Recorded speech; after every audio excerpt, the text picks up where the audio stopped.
Our final semester had just ended, and everything felt like it was changing. Some of us were heading back home, some were starting jobs in different cities. I knew that after graduation, we might never all be together like this again. So when Louis suggested a camping trip, it just felt right. We didn't want to go somewhere crowded, so we picked Los Padres National Forest. It's just a few hours from Los Angeles, but once you're inside, you're cut off. No cell service, no traffic, just miles of deep woods. It seemed like the perfect escape. So it was me, my girlfriend Georgia, and my two best friends Louis and Stefan. Packed light, drove out, and set up camp near a clearing.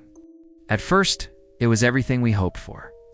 The air was crisp, the stars were clear, and for a while it felt like the world was ours. The first night was normal. We laughed around the fire, told stories, and everything felt fine. Nice. But around 3 in the morning, Georgia shook me awake. She pointed into the trees and whispered, "Do you see that?" I rubbed my eyes and looked. Then I saw it, a treehouse, way up in the branches, almost hidden in the dark. Louis and Stefan were still asleep, so Georgia and I went to check it out. There was an old wooden ladder nailed to the trunk. Looked like it would break any second, but somehow it held. We climbed up. The inside didn't feel like any treehouse I'd ever seen. The floor was covered in dust and broken bottles.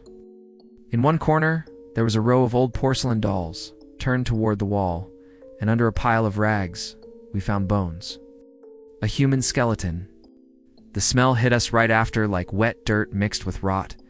That's when we heard scratching, slow and steady, coming from under the floor, and then whispers. They weren't just sounds, they were saying our names.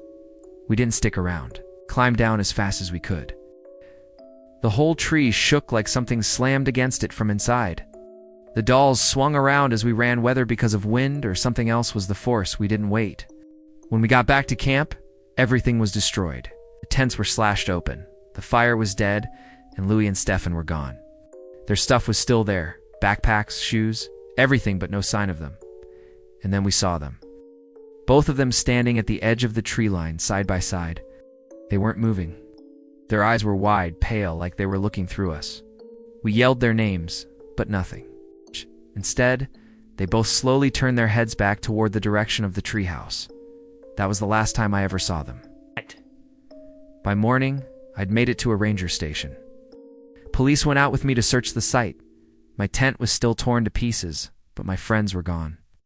No tracks, no sign of a struggle, nothing. But here's the part that still keeps me up behind our campsite. The cops found 2 skeletons, half buried in the brush. They said they were old, but I'll never know for sure. Were they really old bones? Or were they Louis and Stefan? God knows what happened to my friends. I've never been much of an outdoors man. Most of my life is I didn't work resetting passwords, fixing routers, crawling under desks.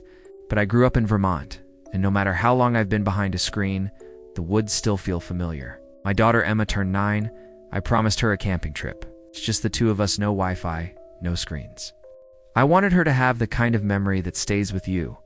Firelight, stars, the sound of water at night. We picked a quiet trail in the Adirondacks, far from the tourist spots. The hike in was short, just long enough to feel like we'd gone somewhere. We only passed one couple leaving who told us a site by the stream was open. By the time we found it, the sun was low, the clearing just big enough for a tent and a fire ring. Emma loved setting up.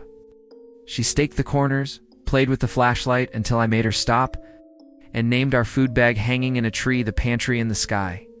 Dinner was pasta and hot dogs. And she insisted we burn a marshmallow black tradition, she said. When the fire sank to coals, we crawled into the tent. She asked if satellites were robots pretending to be stars. I said yes, and she fell asleep, mid-sentence, hand under her cheek. I woke before sunrise. Through the tent window I saw him. An older man, maybe late 60s, sitting on the log by our fire ring, wool cap, jacket that looked like it once belonged to a suit, smiling faintly. What struck me was what he didn't have. No backpack, no water, no gear at all, just sitting there, watching. I stayed quiet, then finally said, "Morning." His reply, "I just wanted to see what kind of people would sleep with their backs to the trail." He was right. Our tent door faced the stream. Our backs had been to the path all night. I wanted to ask who he was, but instead I said, "Didn't hear you come by." He nodded, brushed his pants, and walked uphill into the trees. Not toward the trail, not toward anything marked. He never looked back. Birds started calling. Emma woke a few minutes later, asked if it was pancake time, then squinted at the log. "Was someone sitting there? Just a hiker?" I told her. She grinned, like a spy. "Something like that?" We ate oatmeal, hiked a little, but my eyes kept drifting back to the log. When I packed the tent, I set it differently, door facing the trail this time. Silly, maybe, but it mattered.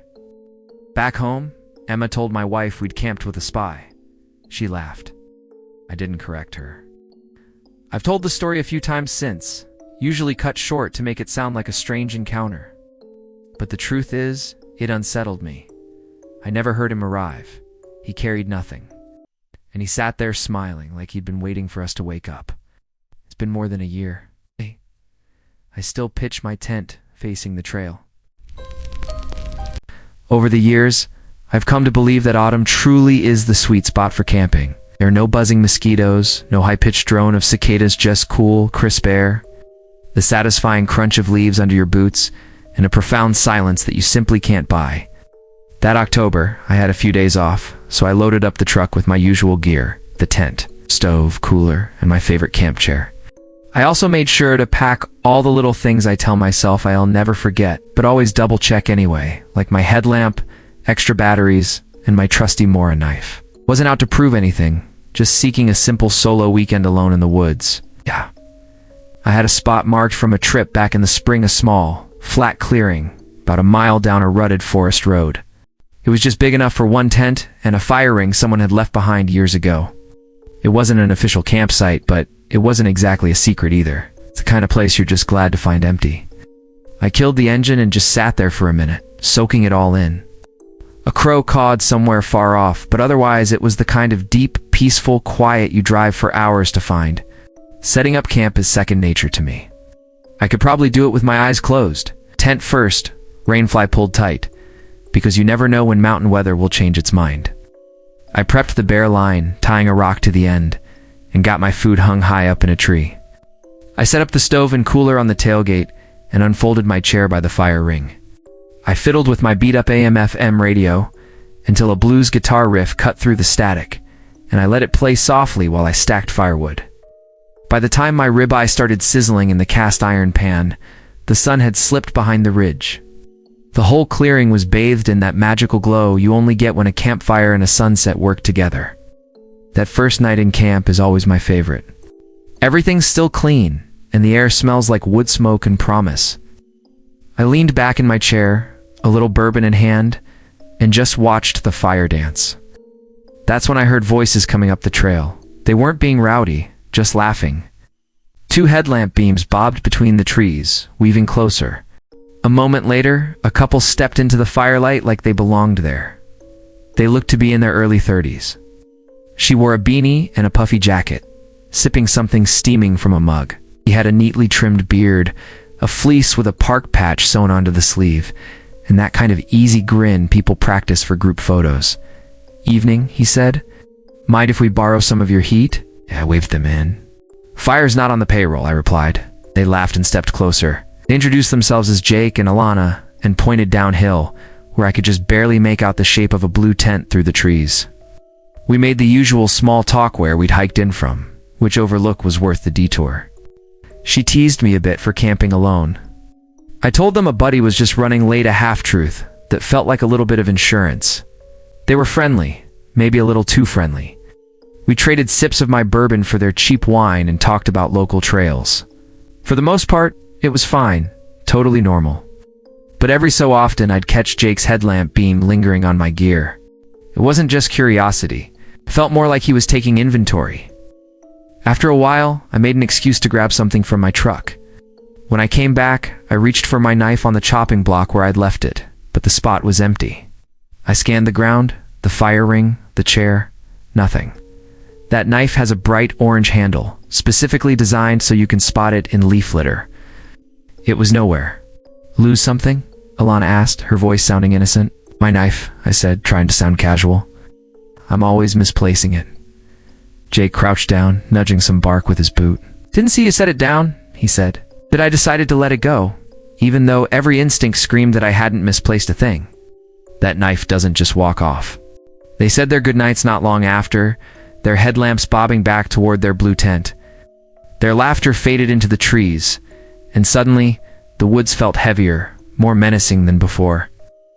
I doused the fire until it hissed, locked the bourbon away in the truck, and told myself to sleep light. Around 9:30, I heard them again, laughter and footsteps getting closer. Their headlamp beams washed across my camp and stopped right at the edge of the clearing. Hey, Alana called out. We found something weird down by the creek. Should come check it out. What kind of weird? I asked from my tent. Like someone built a structure, Jake answered. It's just a couple minutes away. Sounds cool, I said, even as a knot of dread tightened in my stomach. But I've got an early start tomorrow. Rain check for the morning. They lingered for a moment, just a little longer than felt comfortable. Then Jake laughed and shook his head. Fair enough. I'll tell you about it instead. Or bring it to you, Alana teased. Their lights drifted away, their laughter burning a little too hot for the joke. Once they were gone, I slid my chair to give myself a clear line of sight to the trail. I put my car keys in my pocket and crawled into my tent. Sleep only came in short bursts. 20 minutes down, 5 minutes up, just listening. At some point deep in the night, I heard a stick snap just outside my camp. It was definitely heavier than a raccoon, and then I heard a zipper. My tent door opened just a few inches. I could see a dark shape crouching in the shadows. Then something glinted in the dim light. It was my knife. The man's voice was barely a whisper, but it cut right through me. You should have come with us. I stayed completely still, forcing myself to pretend I was asleep, while every muscle screamed at me to run. My phone was in my sleeping bag, and I slowly inched my hand toward it, praying they wouldn't notice the movement. The woman giggled softly. He looks so peaceful, doesn't he? The knife blade hovered there in the opening of my tent for what felt like an eternity, then it pulled back. I heard the zipper close, more whispering, and then the crunch of footsteps fading away through the leaves. I didn't sleep for the rest of the night. I just sat there in my sleeping bag,